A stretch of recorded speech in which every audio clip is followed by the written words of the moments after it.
on each team. Jeff Saturday, give me an opening statement for the New England Patriots. Protect the rock. If you think about what Houston was able to do against Drake Maye, too many strips, too many sacks, they have to protect Drake Maye and protect the football. This is a massive ask by that Denver Broncos defense. They like to pressure you, especially on the edge. Will Campbell, the last few times, he has had his hands full. He's got to play good for this football team. If they protect the ball, they'll win the game, but that's a massive ask against this defense. Struggles for the left tackle. Peter Schrager, opening statement for the Denver Broncos. His name is Jarrett Stidham, but they call him Stiddy in the building. That is his nickname, Stiddy.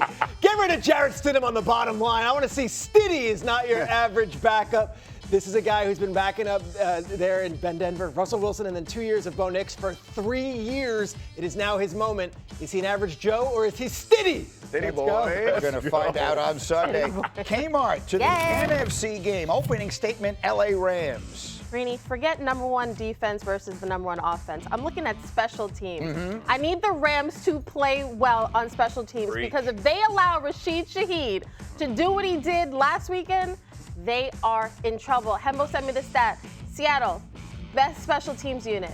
Rams, 29th. Yep. And remember, they fired their special teams coach during the season. And then, Nick, that leaves us with the Seahawks. What's your opening statement for Seattle? Yeah, this is Sam Darnold's biggest opportunity to redefine himself in his career. It's against the perfect team. It's the team that we said was his kryptonite. He got a win against them the second time they played, but it wasn't because he was awesome. He made some great plays at the end of that game, but he struggled for much of that game. So he has an opportunity going against this Rams defense in the biggest game of his life to have us remember him differently than I think we think of him right now. Absolutely. All right, we're going to dive deep on both these games as the morning continues. But the coaching carousel is next, and our stop is right here in New York, where John Harbaugh, as we know, has found his new coaching home. The Giants introduced him in front of a fawning group of applauding people yesterday. Harbaugh introduced as the 21st head coach in the team's storied history, the 5th they've hired since Tom Coughlin. The previous 4 combined for 8 losing seasons and 1 playoff win. Harbaugh was asked, that's not awkward. Harbaugh was asked about his new quarterback, Jaxson Dart, on the heels of his rookie season. Here's what the new coach said. The quarterback's kind of important. You know, that's kind of a big deal.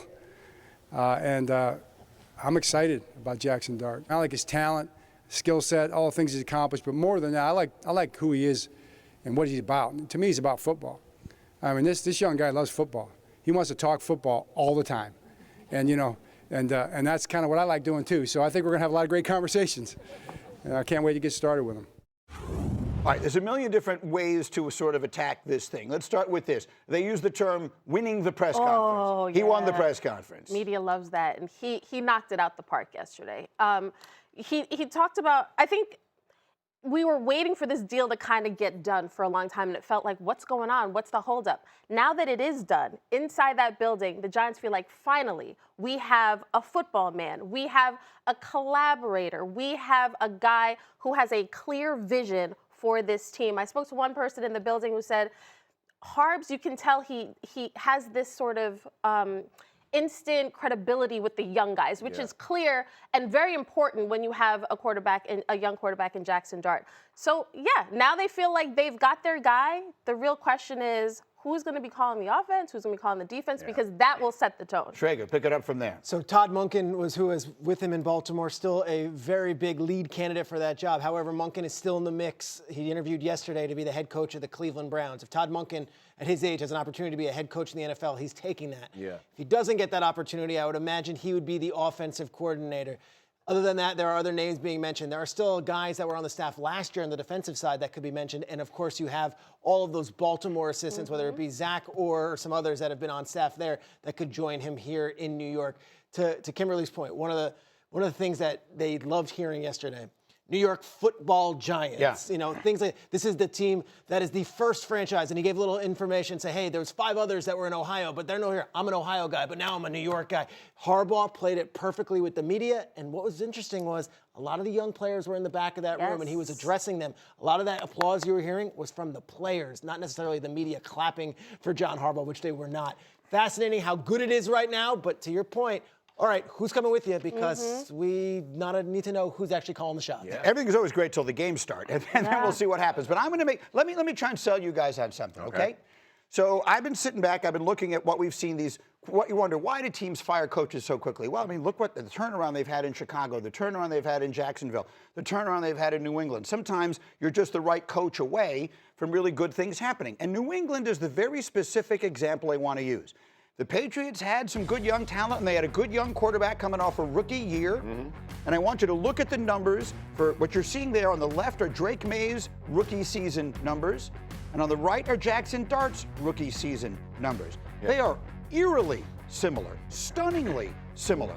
I think that the Giants might actually have more good talent around Dart. They bring in a veteran, established leader of a coach in John Harbaugh, as the Patriots did with Mike Vrabel. I guess what I'm trying to say is, could the New York Giants next year be what the New England Patriots are right now? Absolutely. However, I wish that life was as simple as that graphic you just put up. Because they got to spend a ton of money in free agency. They also got to find someone to coach the quarterback. Like, those are things that came along with Vrabel. It wasn't just the young quarterback who was promising, who didn't know how to protect himself, which matches up with Jaxson Dart. It was also that he brought in someone that he knew could help develop the quarterback, and they spent a ton of money to improve that defense, from Milton Williams to Carlton Davis. Like, the things around you matter. And I agree that right now with that defensive line, the Giants have some foundation. Neighbors get healthy. You have that. You have the quarterback. You have cornerstone at left tackle. They have all the pieces that they need to take that leap. But you got to be aggressive in free agency, and you have to find the right people to lead the offense and the defense. I fully agree. I think to Kmart's point about and Peter's point about the players in the background.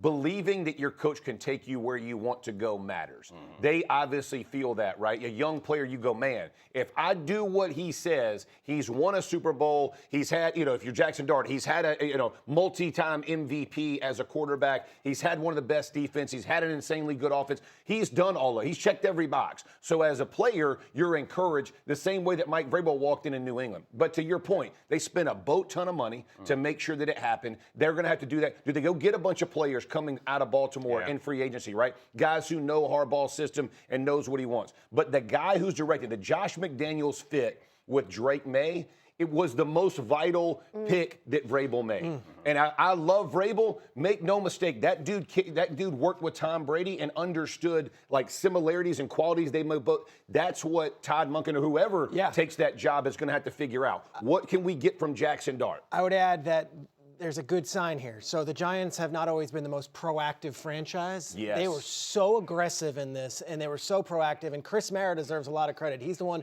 who went down to Baltimore to go recruit John Harbaugh. Who told him to go? Tom Coughlin told him, said, get on your horse and down go to down there. Baltimore. Yep. And horse is important because he is a horseman. That said, Chris Mara showing that they're being proactive. I wonder if that now bleeds into free agency. And hey, we can't just sit on our hands. We got Harbaugh. What are we going to do? One name to watch. Tyler Linderbaum was the center in Baltimore.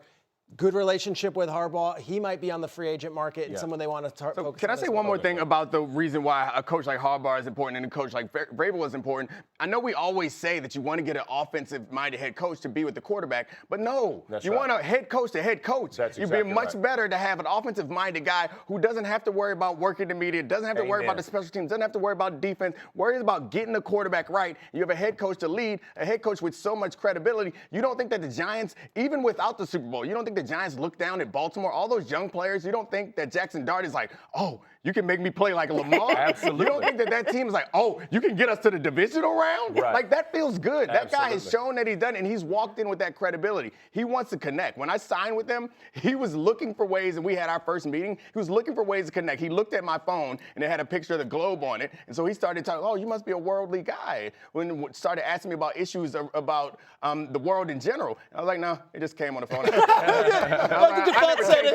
But it was like, it was a genuine, he's doing that. I'm sure he went to Jaxson Dart, and I could guess what Jaxson Dart's wallpaper is on his. I think it's probably a little bit more interesting than mine. Football. But I guarantee you, they said that there was an hour meeting between the two, and they had to actually cut them short when he was in the building. They're going to be all right, And Harbaugh said Jaxson Dart had him ready to run through a wall, not the other way around. Harbaugh, that was a lie, but that's the right lie to say. They ain't going to lack for talk. But the other part about the Giants Giants is paying the assistant coaches. Yeah. Like, that's going to be a massive. What are you willing to do? Like, if you're the Giants organization, the same way that Robert Kraft and you better print it, because those assistant coaches need to be compensated well. Right. That's how you get the best out of your players. All right, so the Giants have their man.